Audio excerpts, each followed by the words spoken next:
అమెరికాను వీడితే bumper offer, అక్రమ వలసదారులకు ఆర్థిక ప్రోత్సాహం. US department of homeland security ప్రకటన. అక్రమ వలసదారులను తమ దేశం నుంచి పంపించేందుకు అమెరికా ప్రభుత్వం వేగంగా చర్యలు తీసుకుంటుంది. స్వదేశాలకు స్వచ్ఛందంగా వెళ్లే వారిని ప్రోత్సహించేందుకు ప్రాజెక్ట్ హోమ్ కమింగ్ పేరిట రూపొందించిన ప్రత్యేక కార్యక్రమాన్ని ముమ్మరంగా ప్రచారం చేస్తున్నది.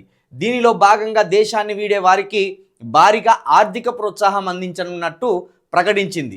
నిజానికి అమెరికా అధ్యక్షుడు డొనాల్డ్ ట్రంప్ అమెరికాను మరింత బలంగా రూపుదిద్దడానికి తన చేతుల ఎన్ని అధికారాలు ఉన్నాయో, ఎన్ని రకాల ఆలోచనలు చేయాలో అన్ని రకాల ఆలోచనలు చేస్తున్నాడు. శత్రు దేశాల నుండి ఆర్థికంగా, ఉగ్రవాద పరంగా, లేకపోతే అనుముప్పుగా ఏ రకంగా శత్రు దేశాల నుండి ఏ ప్రమాదం ఉన్నా తిప్పికొడుతున్నాడు ముందుగానే. అదేవిధంగా తన దేశ పౌరులను తన దేశంలో నిరుద్యోగం ఉండకుండా, తన దేశంలో తన దేశ పౌరులకు ఎలాంటి అసౌకర్యం కలగకుండా, అక్రమ వలసదారులతోటి తన దేశం ఎదుర్కొంటున్న సమస్యలను తీర్చడానికి ఇప్పుడు ట్రంప్ గారు ఒక గొప్ప ఆలోచన అయితే చేసిండు. ఎవరైతే అక్రమ వలసదారులు తమ అమెరికా దేశంలోకి ప్రవేశించిందో వారిని హింసించి వెళ్ళగొట్టకుండా, వాళ్ళను దొరకబట్టి జైలేయకుండా, వాళ్ళలో ఒక ఆలోచనను కలిగించి, వాళ్ళకు ఆర్థిక ప్రోత్సాహకాలు అందించి తిరిగి వాళ్ళ దేశాన్ని పంపడానికి కూడా ట్రంప్ గారు ఒక మంచి ఆలోచన కూడా చేసినట్టు మనకి ఇక్కడ కనిపిస్తుంది. గతంలో మన దేశానికి సంబంధించి అక్రమంగా ఉంటున్న వారికి బేడీలు వేసి వాళ్ళను బంధించి అత్యంత హింసాత్మకమైన ధోరణిలో ట్రంప్ గారు మన దేశ ప్రజలను మన దేశానికి వెళ్ళగొట్టే ప్రయత్నం చేసిండు. ఆ క్రమంలో ఆయన అనేక విమర్శలను కూడా ఎదుర్కొన్నాడు. అయితే ఇప్పుడు అందుకు భిన్నంగా ఈ ట్రంప్ గారు ఏ దేశాల నుండి అయితే అక్రమంగా అమెరికాలోకి చొరబడి అక్రమ వలసదారులుగా అమెరికాలో జీవనం కొనసాగిస్తున్నారో వాళ్ళకు ప్రాజెక్టు హోమ్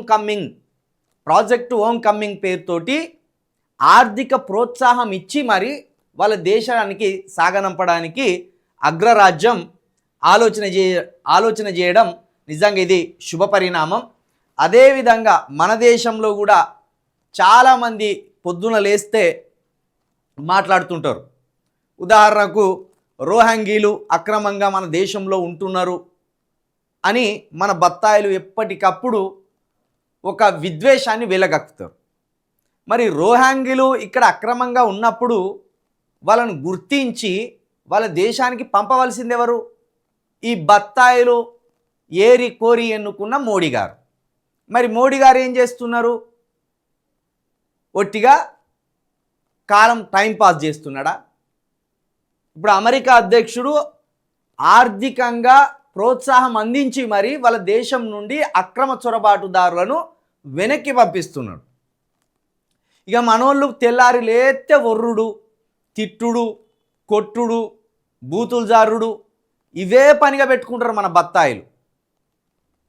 రోహింగ్యాలు అక్రమంగా ఉన్నారు ఇక్కడ అంటారు. మరి రోహింగ్యాలు అక్రమంగా ఉన్నప్పుడు మీ బాధ్యతగా ఈ దేశ పౌరులుగా ఆ రోహింగ్యాలను గుర్తించి వాళ్ళు అక్రమ చొరబాటుదారులని వాళ్ళను గుర్తించి ప్రభుత్వానికి ఓ నివేదిక ఇచ్చి ఇక్కడ ఉన్న లోకల్ ప్రభుత్వాల ద్వారా ఆ లెక్కలు బయటికి తీసి ఆ లెక్కలను మీరు ఎన్నుకున్న మోడీ గారికి అప్పచెప్తే అప్పుడు ఆయన ఈ అక్రమ చొరబాటుదారులను ఎక్కడికి పంపిస్తారనేది అది ఆయన బాధ్యత. ఇదేం చేయరు.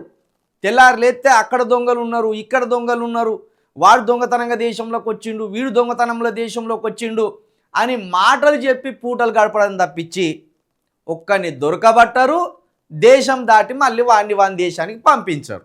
రోజు ఒక టైంపాస్ వీళ్ళకు బత్తాయిలకు. కాబట్టి ఇప్పుడు బత్తాయిలందరూ ట్రంప్ను చూసి బుద్ధి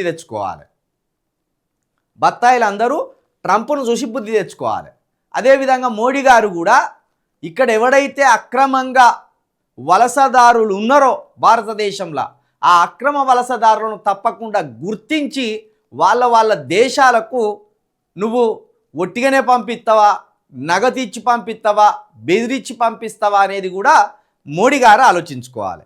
కాబట్టి బత్తాయిలు ఒట్టిగా ఒర్రితే భారతదేశానికి మీ వల్ల ఏం ఉపయోగం లేదు. గిట్లా ఆలోచన చేసి అక్రమ చొరబాటుదారులను వెనక్కి పంపించే ప్రయత్నం ఏమన్నా ఉంటే అది పంపించే ప్రయత్నం చేయాలని మేము కూడా ఆశిస్తున్నాం. ఎందుకంటే అక్రమ చొరబాటుదారుల వల్ల ఎప్పటికైనా దేశానికి ప్రమాదమే. కాబట్టి అక్రమ చొరబాటుదారులు అది రోహింగ్యులైనా ఇంకోడైనా వాళ్ళను వారి వారి దేశాలకు వారి వారి స్వస్థలాలకు పంపించవలసిందే.